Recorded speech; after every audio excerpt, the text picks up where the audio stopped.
የማቴዎስ ወንጌል ምዕራፍ 1 ቁጥር 21 እና 22 23 ነው ማነበው። በጌታ በኢየሱስ ክርስቶስ ስም አነባለሁ። ልጅም ትወልዳለች፣ እርሱም ሕዝቡን ከኃጢአታቸው ያድናቸዋልና ስሙን ኢየሱስ ትለዋለህ። በነቢይ ከጌታ ዘንድ እነሆ ድንግል ትጸንሳለች፣ ልጅም ትወልዳለች፣ ስሙንም አማኑኤል ይሉታል ተብሎ የተጻፈው ይፈጸም ዘንድ የተባለው ይፈጸም ዘንድ ይህ ሁሉ ሆኗል። ትርጓሜውም እግዚአብሔር ከኛ ጋር የሚል ነው። በነቢይ ብሎ የሚናገረው ትንቢተ ኢሳይያስ ምዕራፍ 7 ቁጥር 14 ላይ የተነገረ ቃል ነው። እስቲ እንደገና ቁጥር 23 ጀምሮ እስቲ ይሁት ከኔ ጋር ድምጻችሁ ወጣ አድርጉ። እግዚአብሔር ይባርካችሁ። እነሆ ድንግል ትጸንስ በሉ እስቲ። እነሆ ድንግል ትጸንሳለች፣ ልጅም ትወልዳለች፣ ስሙንም አማኑኤል ይሉታል የተባለው ይፈጸም ዘንድ ይህ ሁሉ ሆኗል። ትርጓሜውም እግዚአብሔር ከኛ ጋር የሚል ነው። እስቲ በሉ እስቲ። ትርጓሜውም እግዚአብሔር ከኛ ጋር የሚል ነው። እንደገና ትርጓሜውም እግዚአብሔር ከኛ ጋር የሚል ነው። እንዴት አይነት በረከት የሞላበት ቃል ነው ወገኖቼ! ወይ አማኑኤል አማኑኤል አማኑኤል አማኑኤል አማኑኤል አማኑኤል። ዛሬ አማኑኤል ላይ ነው የምናተኩረው። አማኑኤል። እግዚአብሔር ይባርካችሁ። ተባረኩ ወገኖች። ማንም ክርስቲያን ማለት በጌታ በኢየሱስ ክርስቶስ አምኖ የዳነ ሰው፣ በጌታ አምነን ከዳንን በክርስቶስ ኢየሱስ ከሆነን የእግዚአብሔር ልጆች ከሆነን ሁል ጊዜ አማኑኤል ከኛ ጋር ነው። አማኑኤል ከኛ ጋር የሚሆነው ለምንድን ነው? የእግዚአብሔር ልጆች ስለሆነን። ትርጓሜው የአማኑኤል የሚለው ቃል ትርጓሜ እግዚአብሔር ከኛ ጋር የሚል ነው። እግዚአብሔር ወደ ምድር የወረደው ከሰዎች ጋር የኖረው በኢየሱስ ክርስቶስ በኩል አማኑኤል ምንድነው? እሱ ወገኖቼ ሆይ የሚገርም ነገር እኮ ነው። እግዚአብሔር ከኛ ጋር ማለት ዮሐንስ ወንጌል ምዕራፍ 1 ቁጥር 14 ላይ ቃልም ሥጋ ሆነ። የሚገርም አይደለም? እግዚአብሔር በክርስቶስ በምድር ላይ ማለት ነው። እግዚአብሔር በክርስቶስ በምድር ላይ ተመላለሰ፣ ቃል ሥጋ ሆነ፣ ጸጋና እውነትን ተሞልቶ በእኛ አደረ። አቤት እንዴት ደስ ይላል ወገኖች! እግዚአብሔር ወደ ምድር የወረደው በልጁ በክርስቶስ ኢየሱስ። ምን ያህል መጽሐፍ ቅዱስ አንድ ቦታ ላይ እግዚአብሔር በክርስቶስ ሆኖ ዓለሙን ከራሱ ጋር ያስታርቅ ነበር ይላል። በጣም ደስ ይላል። ጌታ ወደ ዓለም መምጣቱን የሚገልጽ አዲስ ጥልቅ ምስጢር ያለው የእግዚአብሔር ልጅ ስም አማኑኤል ይባላል። ጥልቅ ምስጢር ያለው ስም ወገኖቼ ሆይ አስደናቂ ነገር ነው። በጣም ይገርመኛል። አዎ ይሄ እንግዲህ በትንቢተ ኢሳይያስ ላይ ገልበጥ አድርጉት። ትንቢተ ኢሳይያስ ላይ በጣም አስደናቂ የሆነ ነገር ይናገራል። ይሄን ትንቢት ነው የሚናገረው። ትንቢቱ በጣም አስገራሚ ነው። በጣም አስገራሚ ነው። ይሄ ጥልቅ ምስጢር ያለው ነገር ነው። ምክንያቱም ወገኖቹ እንዴት ነው እሱ ሊሆን የሚችለው? እንዴት ነው እሱ አማኑኤል? እንዴት ነው እሱ እግዚአብሔር ከሕዝቡ ጋር? ይሄንን በትንቢተ ኢሳይያስ ምዕራፍ 7 ቁጥር 14 ላይ እንደዚህ የሚል ቃል አለ። ይሄንን ሲናገር ወገኖች ቁጥር 14 ላይ እንደዚህ ይላል። ስለዚህ ጌታ ራሱ ቁጥር 14 ላይ ስለዚህ ጌታ ራሱ ምልክት ይሰጣችኋል፣ እነሆ ድንግል ትጸንሳለች፣ ወንድ ልጅም ትወልዳለች፣ ስሙንም አማኑኤል ብላ ትጠራዋለች ይላል። ይሄ ቃል አይገርምም? ይውላችሁ አስተውላችሁ አድምጡ ወገኖች ሆይ። ከጥንት ጀምሮ በነበሩ በቅዱሳን ነቢያት አፍ እንደተናገረ እግዚአብሔር በብላቴናው በዳዊት ቤት የመዳንን ቀንድ አስነስቶልናል የሚለው ቃል ሉቃስ ወንጌል ምዕራፍ 1 ቁጥር 67 ጀምሮ ያለ ቃል ነው። ከጥንት ጀምሮ በነበሩ በቅዱሳን ነቢያት አፍ። የቅዱሳን ነቢያት አፍ የተቀደሰ ነው። በረከሰ አንደበት አፍ የእግዚአብሔር ሐሳብ አይወጣም። ወገኖቼ ሆይ የሚመስል ነገር እየወጣ ነው። ትውልዱ ግራ የተጋባው በዚህ ምክንያት ነው። በዘመናችን በዓለም ላይ ግራ የተጋባው ክርስትናው በጣም የተምታታው። ስለዚህ በክርስትና ውስጥ እንደዚህ አይነት በቃ የተለያየ በቃ የሚያምታታ ነገር የተፈጠረው በዓለም ዙሪያ የእግዚአብሔር ነገር በንጽህናና በቅድስና ውስጥ የሚያልፍ ነው። ምክንያቱም እግዚአብሔር ቅዱስ ነው። ዕቃው ቅዱስ ነው። የሚያልፍበት ቅዱስ ነው። ስለዚህ ወገኖቼ ሆይ አስተውሉ። ምን አለ ሲናገር ዘካርያስ ልክ መንፈስ ቅዱስ ሲወርድበት እንደዚህ አለ። ከጥንት ጀምሮ በነበሩ በቅዱሳን ነቢያት አፍ እንደተናገረ እንዲሁ ያ ቃል በብላቴናው በዳዊት ቤት የዘር ሐረግ ውስጥ የመዳንን ቀንድ አስነሳ። አሁን ዘካርያስ የሚናገረው ስለሚነሳው መሲሁ ፊት መንገድ ስለሚጠርገው ስለ ዮሐንስ አይደለም። የሚናገረው ስለ መዳን ቀንድ ስለ ኢየሱስ ክርስቶስ ነው። ሊወለድ በደረሰበት ደጃፍ በቀረበበት ሰዓት ላይ ነው። በቅዱሳን ነቢያት አፍ እንደተናገረ ከብላቴናው ከዳዊት ዘር የመዳን ቀንድ ኃይልን ስልጣንንና ወግን ብርታትን ነው የሚያሳየው። እንዲሁ ይኸውላችሁ ለአባቶቻችን ሰየኔ ጌታ ለአባቶቻችን እንደተናገረ እንዲሁ ለአባቶቻችን የተናገረውን ቃል ዘመኑ ሲደርስ ስለፈጸመው የሚወለደው አዳኝ ስለሆነ ማዳኑ ከወደረኞቻችንና ከሚጠሉ ሁሉ እጅ እንደሆነ በብሉይ ኪዳን ኤርምያስ ከክፉ ሰው አድነኝ ይላል። በአዲስ ኪዳን ጳውሎስ ከክፉ ሰዎች አድነኝ ይላል። ማዳኑ ከማይታይ መናፍስትና የበሽታ ኃይል ሁሉ ሳይሆን እንደገና ደግሞ ከክፉ ሰውም የሚያድን እግዚአብሔር ማዳኑም ከሚጠሉንና ከወደረኞቻችንም ጭምር። ወደረኛችን ማን ነው? ሰይጣን ነው። የሚጠሉን ማን ናቸው? ክፉ ያታለላቸው ሰዎች ናቸው። ስለዚህ ለአባታችን ለአብርሃም የማለውን መሐላ እግዚአብሔር ለምን ይምላል? ወገኖቼ ሆይ ለምን ይምላል? እግዚአብሔር ሰው እንዲቀበልና እንዲያምን እኮ ስለሚፈልግ ከፍቅሩ የተነሳ ነው እንጂ እግዚአብሔር ደጋግሞ የመናገርም እኮ ልማድ ሱስ እኮ ሆኖበት እኮ አይደለም። ለአባታችን ለአብርሃም የማለውን መሐላ ቅዱሱን ኪዳን አሰበ ሲል አብርሃም የነበረበት ዘመን አለ። አሁን ኢሳይያስ ያለበት ዘመን ሌላ ብዙ ሺህ ዓመት በኋላ ነው። ወደ ኋላ ሄርና ነቢዩ እንደዚህ ይላል። ለአባታችን ለአብርሃም የማለውን መሐላ ቅዱሱን ኪዳን በአዲሱ ኪዳን ላይ ሲፈጽመው ኢየሱስ ክርስቶስ የሚወለድበት ሰዓት ሲደርስ ምንድነው እሱ ሚስጥሩ? ከጥንት ጀምሮ በነበሩ በቅዱሳን ነቢያት አፍ። በጥንት ጊዜ ነቢያት ነበሩ። በመጀመሪያዊቱ ቤተክርስቲያን ዘመን ነቢያት ነበሩ። በቤተክርስቲያን ታሪክ ዘመን ነቢያት ነበሩ። አሁንም እውነተኛ ነቢያቶች አሉ። በምን ይፈጸማል በምን ይታወቃል ካላችሁ የሚናገሩት የእግዚአብሔር ሐሳብ በመፈጸሙ እና እግዚአብሔርን በመፍራታቸው በማክበራቸው። አያችሁ ይሄ አሁን በትንቢተ ኢሳይያስ ከ700 ዓመት በፊት እንደዚህ ያለ ድንቅ አቤት አቤት አቤት እንዴት አይነት ድንቅ አይናቸውን እንዴት ነው የገለጠው እግዚአብሔር። ድንግል ትጸንሳለች ወንድ ልጅም ትወልዳለች ስሙንም አማኑኤል። እዚህ ጋር መጥቶ አዲስ ኪዳን ማቴዎስ ወንጌል ምዕራፍ 1 ቁጥር 23 ላይ በነቢዩ እንደተባለ አቤት የሰማይ አምላክ ልዑል እግዚአብሔር የተባረከ ይሁን። በነቢዩ እንደተባለ በነቢዩ እንደተነገረ ሰዓቱ ሲደርስ ወገኖቼ ሆይ በዕብራይስጥ አልማህ ማለት ድንግል ወይም ያላገባች ወንድ ያላወቀች ሴት ልጅ ማለት ነው። አልማህ ይላሉ።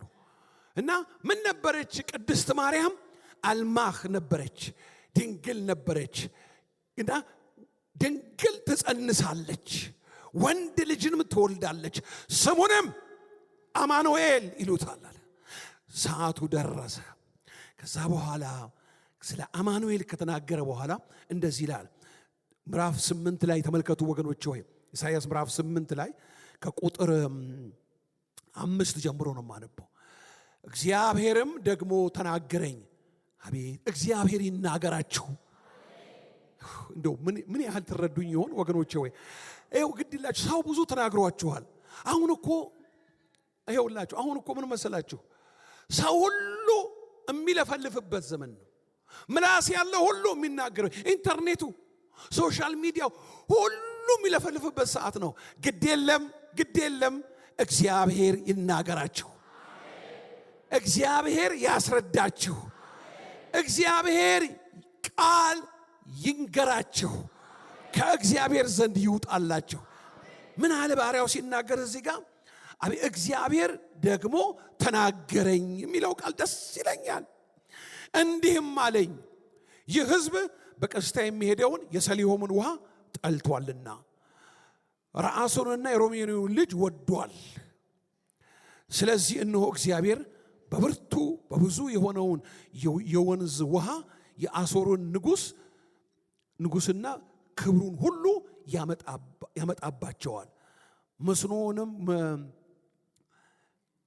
መስኖውንም ሁሉ ሞልቶ ይወጣል፣ በዳሩም ሁሉ ላይ ይፈሳል፣ እየጎረፈ ወደ ይሁዳ ይገባል። አያችሁ፣ እዚህ ጋር ትልቅ ሚስጥር ነው የሚናገረው እግዚአብሔር። ምንድን ነው የሚላቸው? በቀስታ በተረጋጋ ሁኔታ፣ በማያስጨንቅ በማያሸብር ግራ በማያጋባ ሁኔታ ለበረከት ሞልቶበት ጥበቃውን አረጋግጦ የሚሄደውን የሰሊሆምን ውሃ ጠሉ። የይሁዳ ሰዎች ጠሉ፣ አልፈለጉትም። እኔ ይላል ያው የሰሊሆም ውሃ ማለት ከኢየሩሳሌም ምድር ምን አለ መሰላችሁ? ብዙ ጊዜ የድሮ ጊዜ ከተሞች አጥር አላቸው፣ ዙሪያ አጥር አላቸው። ጠላቶቻቸው ሲዋጓቸው እንደዚህ ነው የሚያደርጉት። ይመጡና በዙሪያቸው ይሰፍሩና የአፈር ድልድል ብዙ ቦታ ላይ ይናገራል። ምሽግ ይሰሩና አይዋጓቸው፣ ምንም አያደርጉም። ዝም ብለው ዙሪያቸውን ከበው ይጠብቃሉ። ውሃ የለም፣ ምግብ ወጥቶ ከውጭ አይገባም። ስለዚህ ምን ይሆናሉ? ከቀናት ሳምንታት፣ ወራት ሲደርስ በረሃብ በጥማት እና በልዩ ልዩ ጭንቀትና በሽታ መሞት ይጀምራሉ። ስለዚህ ምን አደረጉ? የይሁዳ ነገስታት ኢየሩሳሌም ውስጥ ውሃ የሚፈልቅበትን ቦታ አዘጋጁና ያ ውሃ እንደ ሰሊሆም ውሃ ወገኖቹ በጣም ንጹህ ውሃ ነው እና ያንን አለ እግዚአብሔር ሲናገር፣ ስለ ራሱ ሲናገር በቀስታ የሚሄደውን ተረጋግቶ የሚሄደውን የሚጠቅመውን የኔን ጥበቃ አልፈለጋችሁም። እንግዲያውስ አለ እግዚአብሔር የኔን ምሕረት፣ የኔን ቸርነት፣ የኔን ጥበቃ፣ የኔን አባትነትና ጠባቂነት ካልፈለጋችሁ ቦታ ላይ ሲናገር ምን ይላል? አይኖቼን ወደ ተራሮች አነሳው፣ ረዳቴ ከወዴት ይምጣ? ረዳቴ ከተራሮች ማለት ሰው ከሚመካባቸው ነገሮች ማለት ነው። ረዳቴ ከወዴት ይምጣ? ረዳቴ ይላል ዳዊት ሲናገር ሰማይና ምድርን ከፈጠረ ከእግዚአብሔር ዘንድ ነው። ምክንያቱም ተራሮች ማለት ያዋጣኛል የምንላቸው ነገሮች፣ ያዛልቀኛል፣ ያሻግረኛል የምንላቸው ነገሮች። ተራሮች በራሳቸው ምንም አይደሉም፣ ለራሳቸውም ዋስትና የላቸውም። ግን ረዳታው ከእግዚአብሔር ዘንድ ይሆንለት በሰራዊት ጌታ በእግዚአብሔር የሚታመን ሰው ተራሮች በኢየሩሳሌም ዙሪያ እንደሆኑ እንዲሁ እግዚአብሔር በሚፈሩት አንድ፣ በሚያከብሩት ሁለት፣ በሚታዘዙት ዙሪያ ይሆናል። ክብር ለኢየሱስ ክርስቶስ ይሁን። አሜን ወገኖቼ ሆይ እንግዲህ አልፈለጉማ። እነሱ ምን አላቸው? እንደዚህ ይላቸዋል፣ አልፈለጋችሁም? ይህ ሕዝብ በቀስታ የሚሄደውን የሰሊሆምን ውሃ ጠልቷልና ረአሶንና የሮሜልዩ ልጅ ወዷል። የሶርያን ሰራዊት ማለት ነው። የሚታየውን ማለት ነው። የሚያስመካውን ወዷል። ስለዚህ እነሆ እግዚአብሔር ብርቱን ሕዝብ የሆነውን የወንዝ ውሃ የአሦርን ንጉሥና ክብሩን ሁሉ ያመጣባቸዋል። መስኖቻቸውን ሁሉ ሞልቶ ይወጣል፣ በዳሩም ሁሉ ይፈሳል፣ እየጎረፈም ወደ ይሁዳ ይገባል፣ ያጥለቀልቅም ያልፋል ይላል። ወገኖች እስከ አንገት ይደርሳል። እስከ አንገት እንግዲህ እንደዚህ ነው። ሁላችሁም የምታስተውሉ ይመስለኛል። ውሃ የሚወርድበት ቦይ አለ። ቦዩ ውሃው ሲሄድበት አዲስ አበባ ከተማ ውስጥም ገጠርም ላይ ያያችሁት በቦዩ ላይ ነው የሚፈሰው። ውሃው በቦዩ ላይ ሲፈስ አንዳንድ ጊዜ እዚህ ከተማ ውስጥ አላያችሁም? ከቦዩ ያልፍና ወደ ውጭ ወጥቶ አካባቢውን ሲያጥለቀልቅ እዚህ ከተማ ላይ ከባድ ዝናብ ሲዘንብ አስተውላችኋል? ባለፈው ዓመት ላይ እኔ እዚህ ያለሁበት አካባቢ ከድልድዩ ላይ አልፎ ወጥቶ መንገዱን ሁሉ አጥለቅልቆት መኪና ሁሉ ማለፍ አይቻልም ነበር። እንደዚሁ የሶርያ ንጉሥ ከነ ግርማውና ከነ ኃይሉ ከነ አስፈሪ ሰራዊቱ ይመጣል ሲል እንደዚህ እያጥለቀለቀ እንደሚሄድ ብርቱ ሰራዊት ምሳሌውን ሲመስለው እንዲህ ይሆናል። አንድም ነገር ሳይተርፈው ከጥግ እስከ ጥግ መስኖውን ሁሉ ከቦዩ አልፎ ወጥቶ እያጥለቀለቀ እንደሚሄድ ጎርፍ የሆነውን እግዚአብሔር በሚፈልግበት ጊዜ የሶርያን ሰራዊት የእስራኤልን ጠላቶች ይጠቀምባቸዋል። አንድ ጊዜ ምን ያደርጋል? እስራኤላውያን ሲቀብጡ፣ እሱም ማምለክ ሲያቆሙ፣ መታዘዝ ሲያቆሙ፣ በአካባቢ ያለውን አማልክት ሲፈልጉ ከለዳውያን ይላቸው። ከለዳውያን ምን አይነት ናቸው?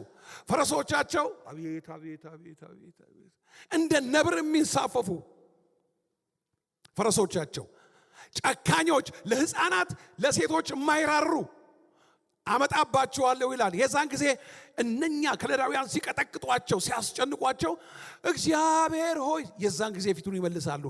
የሰው ልጅ ለምንድን ነው በፍቅር ጆሮው የማይከፈተው? ስለምን መከራ ካልሆነ ፍቅር ጆሮውን አይከፍተውም የሰው ልጅ? እስራኤላውያን በፍቅር ይለምናቸዋል።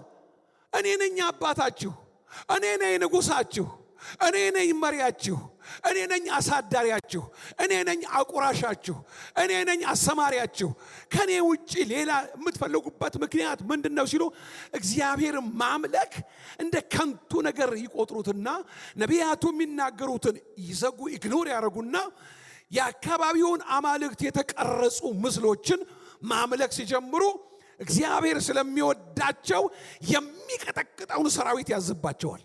የሚቀጠቅጠው ሰራዊት ደግሞ ፊታቸውን ወደ እግዚአብሔር እንዲያዞሩ ያደርጋቸዋል። የዛን ጊዜ ደግሞ እግዚአብሔር ይመለሳል። ስለ እግዚአብሔር ፍቅር እናመስግነው። እግዚአብሔር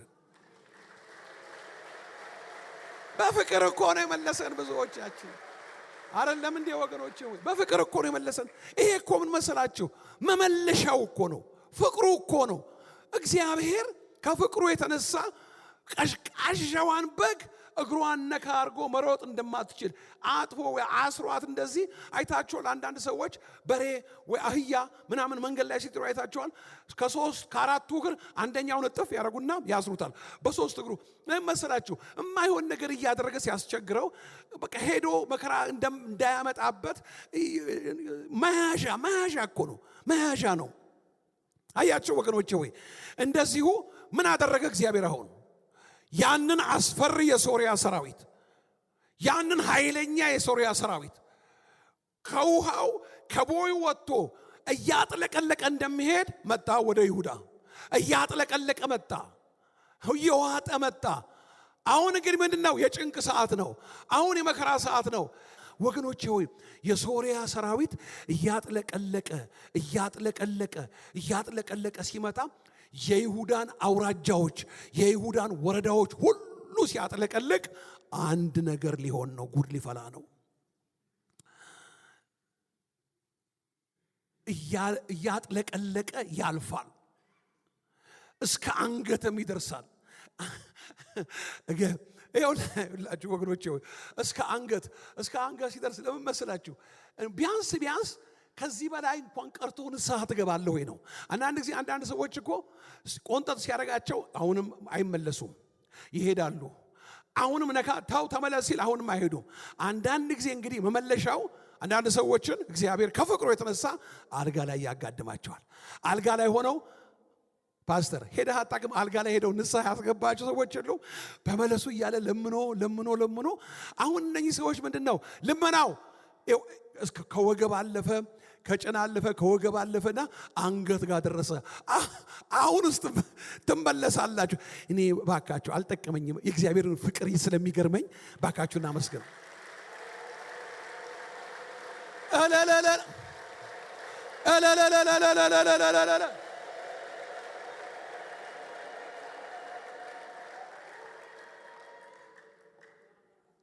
እግዚአብሔር ይመስገን። አሁን ለንስሐ አንገትን አስቀርቷል። እግዚአብሔር አምላክ የተመሰገነ ይሁን።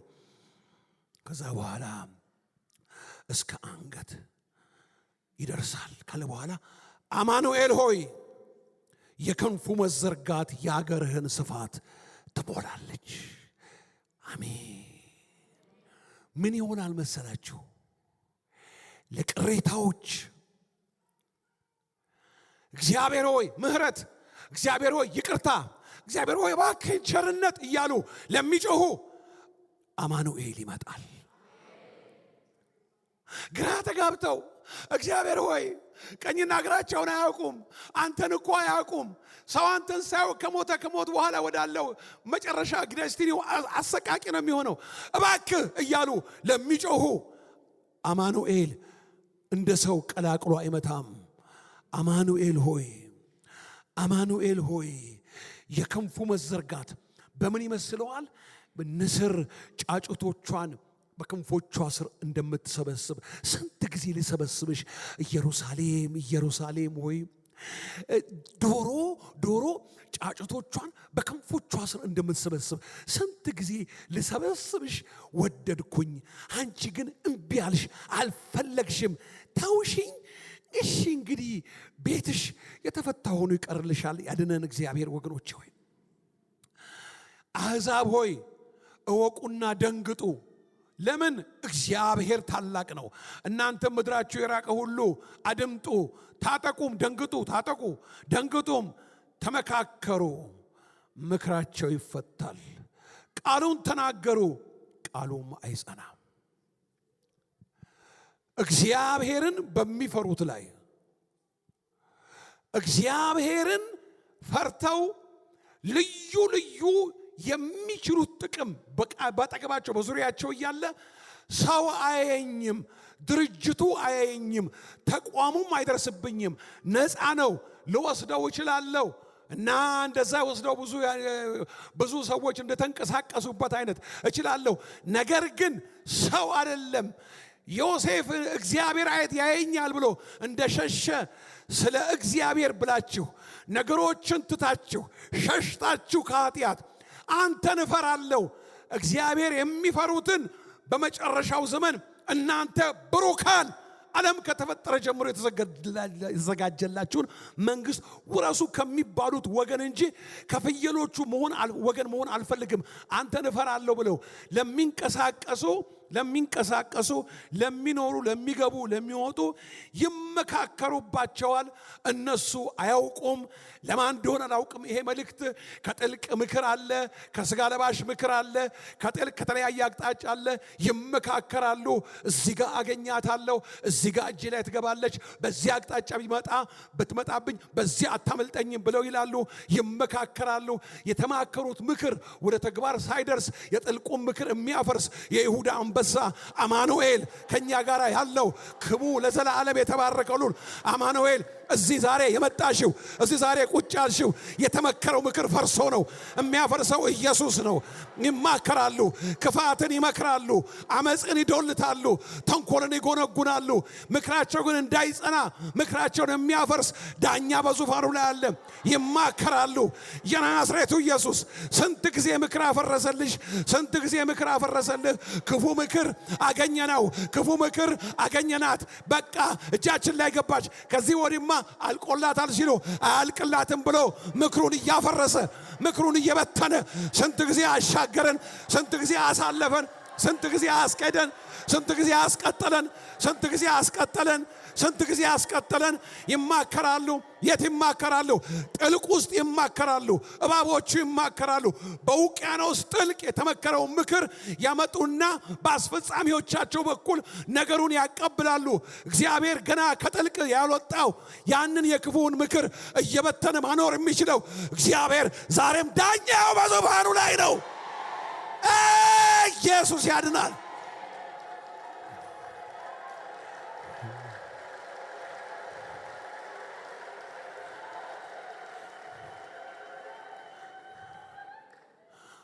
ምክሩማ ተመክሯል። አማኑኤል ግን ቀድሟል። ምንድነው እሱ? አማኑኤል ከሚስኪን ልጆቹ ጋር ለሰኮንድ የማይለይ አባት ነው። ቆመን በኡታ በጭብጨባ በፈለግነው እናመሰግነዋለን።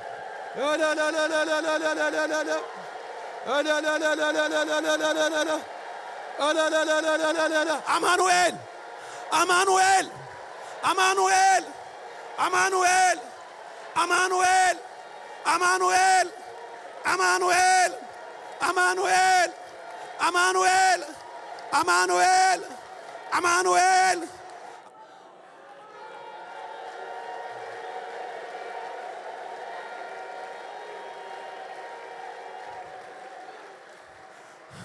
ጠዋት ትነሳለህ፣ ሌሊት ትጸልያለህ፣ ትታጠባለህ፣ ልብስህን ትለብሳለህ፣ ቁርስህን ትቆርሳለህ። ምን ታውቃለህ? ትወጣለህ። ጥልቅ ውስጥ አልቋል። ተፈራርመው ጨርሰዋል። አንተ ትወጣለህ። እግዚአብሔር የሚገርመኝ አይነግርህም። ሳይነግር ግን በሌሊት የተጋገረውን ማለዳ ያፈርሰዋል።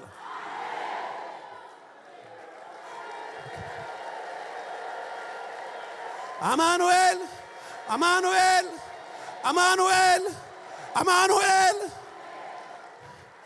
አማኑኤል ሆይ የክንፉ መዘርጋት በልጆቹ ላይ ከኛ ጋር ነው። እስቲ ንገረው ጎን አማኑኤል ካንተ ጋር ነው። አማኑኤል ካንቺ ጋር ነው። አማኑኤል ከልጆችሽ ጋር ነው። አማኑኤል ከትዳርህ ጋር ነው። አማኑኤል ንገረው። ምን ነው አማኑኤል ከኛ ጋር ነው። ቃሉ አይሰራም፣ ምክሩ አይፈጸምም። ምክንያቱም አማኑኤል ካንቺ ጋር ነው። አማኑኤል ማለት ምን ማለት ነው? እግዚአብሔር ከኛ ጋር። እግዚአብሔር ከኔ ጋር ከሆነ ሟርት አይሰራም፣ ድግምቱ አይሰራም። አሟረቱብሽ ምን አንቀጠቀጠሽ? አይሰራም። ተናገሩብህ ክፉ ቃል ለምን ትፈራለህ? አይሰራም። ለምን ካሉ አማኑኤል ከኔ ጋር ነው። አማኑኤል ከኔ ጋር ነው። በሉ የጮቹ አማኑኤል ከኔ ጋር ነው። አማኑኤል ከኔ ጋር ነው። አማኑኤል ከኔ ጋር ነው። አማኑኤል ከኔ ጋር ነው። አማኑኤል ከቤቴ ጋር ነው። አማኑኤል ከልጆቼ ጋር ነው። እግዚአብሔር ከኔ ጋር ነው። አማኑኤል ከቤቴ ጋር ነው። አማኑኤል ከተዳሬ ጋር ነው። አማኑኤል ከልጆቼ ጋር ነው። አማኑኤል ከቤተሰቤ ጋር ነው። ዛሬ አንድ መዝሙር ትለምዳላችሁ። አንድ መዝሙር ትለምዳላችሁ። ይሄ መዝሙር የማውቀው ቀጠና 2 ሙሉ ወንጌል የዛሬ 25 ዓመት 30 ዓመት ኦልሞስት 30 ዓመት አንድ ዘማሪ ዘምር ነበር። የት እንዳለ አላቅም። አሁን የት እንዳለ አላቅም። እንደዚህ ነው የሚለው መዝሙሩ። አማኑኤል ሆይ ማንም የለም ካንተ በላይ፣ የእግዚአብሔር ልጅ አንተ ብቻ ነህ አማላጅ። እስቲ ናገሩ ምድር ሰማይ፣ ማንም የለም ካንተ በላይ። በሉ እስቲ አንድ ጊዜ ሃሌሉያ ያጨበጨብን። ሃሌሉያ ሃሌሉያ። እስቲ አማኑኤል ሆይ ማንም የለም ካንተ በላይ፣ የእግዚአብሔር ልጅ አንተ ብቻ ነህ አማላጅ። እስቲ ናገሩ ምድር ሰማይ፣ ማንም የለም ካንተ። አማኑኤል ሆይ ማንም የለም ካንተ በላይ፣ የእግዚአብሔር ልጅ አንተ ብቻ ነህ አማላጅ። እስቲ ናገሩ ምድር ሰማይ፣ ማንም የለም። ያጨበጭብ። አማኑኤል ሆይ ማንም የለም ካንተ በላይ፣ የእግዚአብሔር ልጅ አንተ ብቻ ነህ አማላጅ። እስቲ ናገሩ ምድር ሰማይ፣ ማንም የለም። እስቲ እንደገና አማኑኤል ሆይ ማንም የለም ካንተ በላይ የእግዚአብሔር ልጅ አንተ ብቻ ነህ አማላጅ። እስቲ ናገሩ ምድር ሰማይ ማንም የለም። እስቲ ናገሩ ምድር ሰማይ ማንም የለም ካንተ በላይ። እስቲ ናገሩ ምድር ሰማይ ማንም የለም አሜን። ማንም የለም ካንተ በላይ ማንም የለም። ከዛ በኋላ ቁጭ በሉ እግዚአብሔር ይባርካችሁ። እንዲህ ይላል ከዛ በኋላ ቁጥር 11 ላይ እግዚአብሔርም በጽኑ እጅ እንዲህ ተናገረኝ፣ በዚህ ሕዝብ መንገድ እንዳልሄድ አስጠነቀቀኝ። በስመ አብ ወወልድ ወመንፈስ ቅዱስ። ምን አይነት ሰዎች? ስንፍና ከሚናገሩ፣ ሐሜት ከሚናገሩ፣ ጥላቻ ከሚያወሩ፣ እኔነትን ከሚያወሩ ሰዎች ጋር ነግሬሃለሁ ከነሱ የሚሉትን እንዳትል። እግዚአብሔርም ከኛ ጋር ነው። እግዚአብሔር በጽኑ እጅ እንዲህ ተናገረኝ። ይሁላችሁ ቅድም ምን ይላል? እግዚአብሔር ተናገረኝ። አሁን ደግሞ በጽኑ እጅ። ምንድነው እሱ? በተናገረኝና በጽኑ እጅ መካከል ምንድነው ልዩነቱ?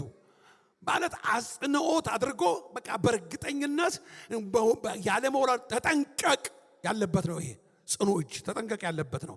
ሜዳው እንደዚህ ይለዋል። እግዚአብሔርም በጽኑ እጅ እንዲህ ተናገረኝ፣ በዚህ ሕዝብ መንገድ እንዳትሄድ፣ በዚህ ሕዝብ መንገድ እንዳልሄድ በጽኑ እጅ አስጠነቀቀኝ። እንዲህም አለኝ፣ ይህ ሕዝብ ዱለት ነው በሚሉ ሁሉ ዱለት ነው አትበሉ። ይህ ምን ማለት መሰላችሁ? አድማ፣ ዱለት የሚለው አድማ ማለት ነው። ያልገባህን ነገር ሳትረዳ ከሶሻል ሚዲያ ላይ ወስደህ አትናገር። ነገሩ 2 ቀን በኋላ ውሸት እንደሆነ ስትሰማ የት ትገባለህ? ብዙ ጊዜ እግዚአብሔር የተናገረውን ቃሉን ከመናገር ይልቅ ይሄን ብለው ይሄን ሰምቼ ያናይ ቆይ አንድ ነገር ልንገራችሁ እባካችሁን፣ ከሰው የምትሰሙትን ነገር እርግጠኛ ሳትሆኑ እንኳን ማውራት አይደለም ራሳችሁም አትቀበሉ። ወገኖቼ ሆይ አሁን ዓለምን ቻት ጂቢቲና ይሄ ኤአይ አጥለቅልቀውታል።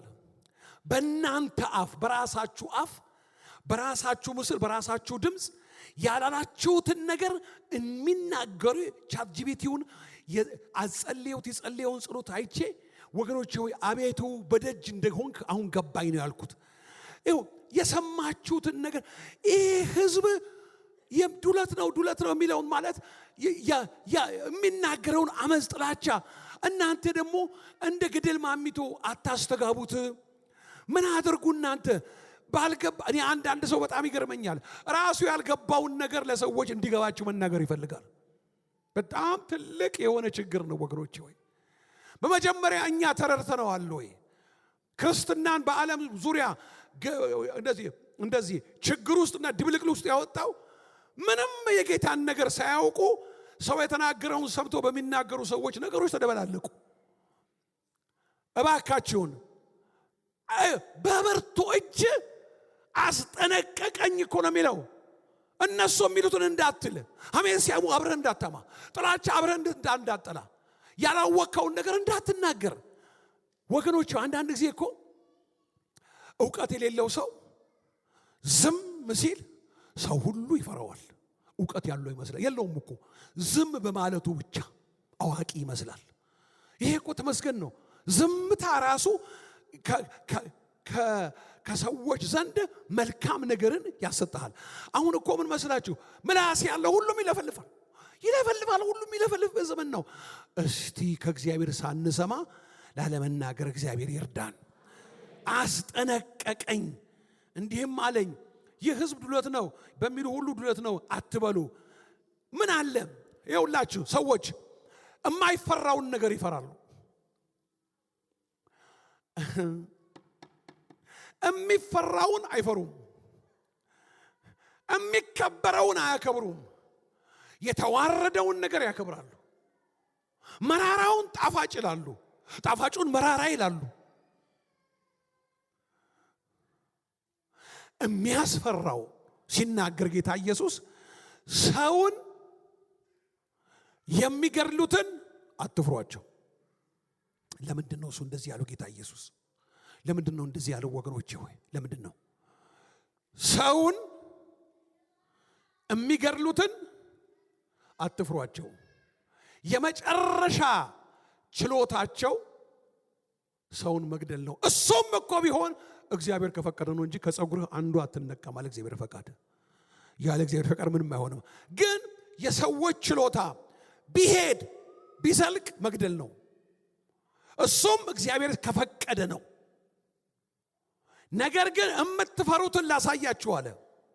ከገደለ በኋላ ነፍስህንም ስጋህንም የሲኦል ማጥ ረመጥ ውስጥ መጣል የሚችለውን ፍሩ ላሳያችሁ። ይሄን የተናገረው ኢየሱስ ክርስቶስ በሉቃስ ወንጌል ላይ፣ በማቴዎስ ወንጌል ምዕራፍ 10 ላይ ቁጥር 28 ላይም አለ።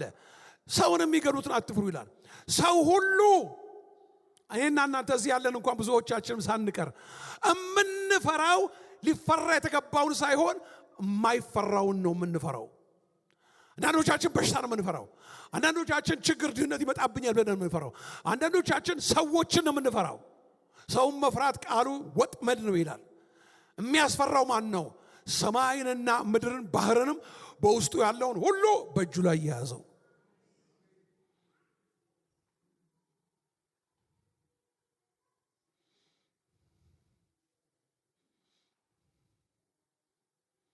እግዚአብሔርን መፍራት እንድንለማመድ እግዚአብሔር ይርዳን። አንድ ቃል ይናገራል። እሱን ነግሬያችሁ ጨርሳለሁ። ምናልባት እግዚአብሔር ከፈቀደ ማለቴ ነው። አትፍሩ፣ መፈራታቸውን አትፍሩ። እንድትፈሯቸው የሚፈልጉ ብዙ ነገሮች አሉ። አትፍሯቸው እነሱን ነው የሚለው። ከዛ በኋላ እንደዚህ ይላል፣ መፈራታቸውን አትፍሩ፣ አትደንግጡም። ነገር ግን የሰራዊት ጌታ እግዚአብሔርን ቀድሱት። የሚያስፈራችሁ ካስፈለገ የሚያስደነግጣችሁ እርሱ ይሁን። እንደው በጌታ ፍቅር ወደ ጎን እባካችሁ ንገሩልኝ ስለ እግዚአብሔር። ምንም ነገር አትፍራ፣ እግዚአብሔርን ብቻ ፍራ። ምንም ነገር አያስደንግጥሽ፣ እግዚአብሔር ያስደንግጥሽ። አይደለም? እንጸልያለን።